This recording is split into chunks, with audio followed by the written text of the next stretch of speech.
Il faut remonter un peu dans le temps, comprendre le gospel au départ. Le gospel est venu des Américains, principalement l'Amérique du Nord.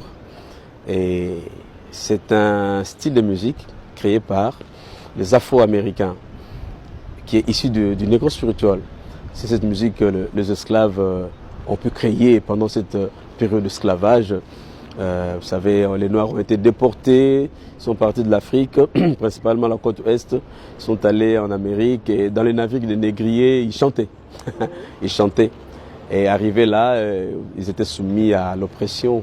Voilà, donc, et ils ont trouvé un moyen de se communiquer. Le seul élément qu'ils avaient pour, donc, comme lien avec leurs origines, c'était le chant. Ils chantaient, ils chantaient. Il y a ce qu'on appelle le slave songs, les work songs qu'ils chantaient quand ils travaillaient. Et le Negro Spiritual est né. Hein. Et après, quand on a aboli l'esclavage, les Blancs sont arrivés, les Noirs ont connu une sorte d'émancipation. Voilà, ils ont pu acquérir des connaissances. Et voilà, avant, ils n'allaient pas à l'école, mais ils ont commencé à être éduqués, à être instruits. Et le gospel est arrivé après. Alors le gospel, c'est vraiment illustré au XXe siècle, dans les années 20, dans les années 30. Et lorsque les Américains ont évangélisé les Africains, ils ont apporté cette musique. Hein, tout le missionnaire. Sans vous arracher la parole, Papa Ambroise, si je comprends bien, le gospel est né du Negro Spiritual, comme vous le disiez. Voilà, c'est une version contemporaine du Negro Spiritual, l'une des versions. Quelques améliorations. Donc le Negro Spiritual était chanté a cappella, le Negro Spiritual était concentré sur voilà, l'expression de jérémiade, des choses comme ça, de paroles codées, des choses comme ça. Ils chantaient quand ils travaillaient pour rythmer le travail et puis pour oublier la souffrance. Donc ils avaient plusieurs raisons de chanter. Et quand ils chantaient, ils voulaient aussi la libération. Quand on les a prêchés, on les a évangélisés, ils ont trouvé dans l'histoire du peuple d'Israël un lien commun avec leur situation. Parce que les Israélites avaient besoin d'être libérés. Et aussi, ils avaient besoin de la libération. C'est comme ça qu'ils ont beaucoup chanté l'Ancien Testament. Quand ils chantent Égypte, ils évoquent Égypte, ça veut dire c'est l'oppression. Quand ils évoquent Canaan, c'est-à-dire c'est l'espoir. Voilà. Mais quand ils ont été évangélisés, ils ont changé un peu la conception de la musique. Une musique qui revendique, non, c'était maintenant l'évangile qu'ils ont chanté. Et puis ça a connu de mutations cette musique.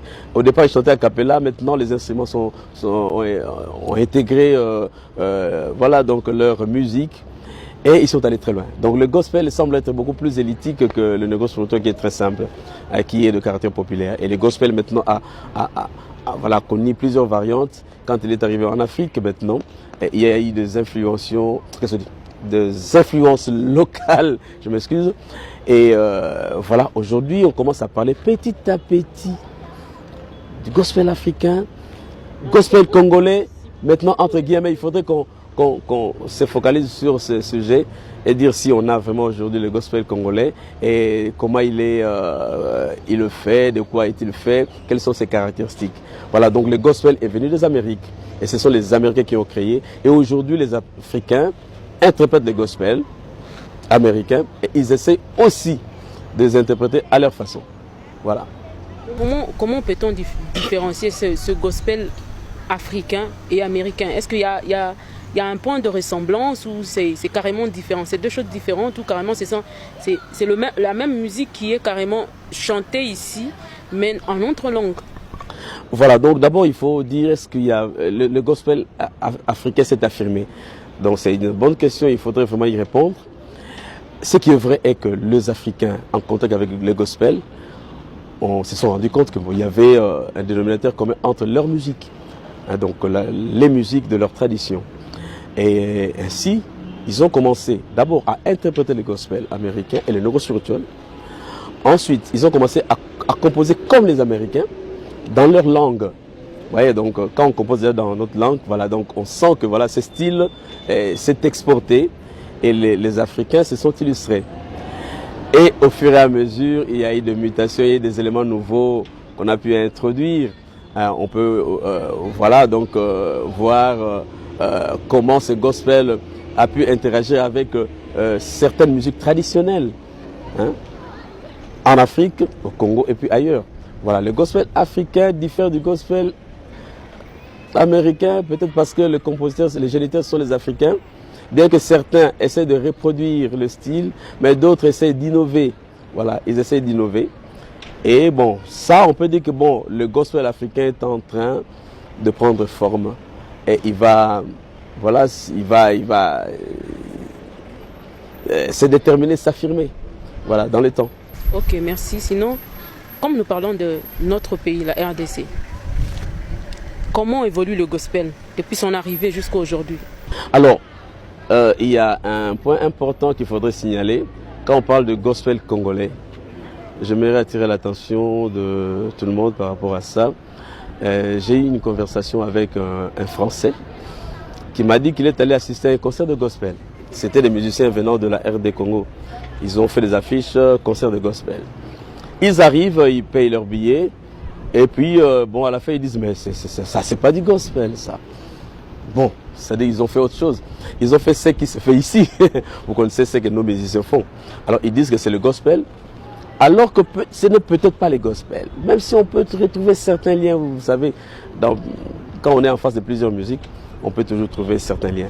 Mais donc là, ce n'est pas du gospel comme tel, mais c'est notre musique, c'est peut-être la musique populaire congolaise, peut-être la musique, la louange contemporaine.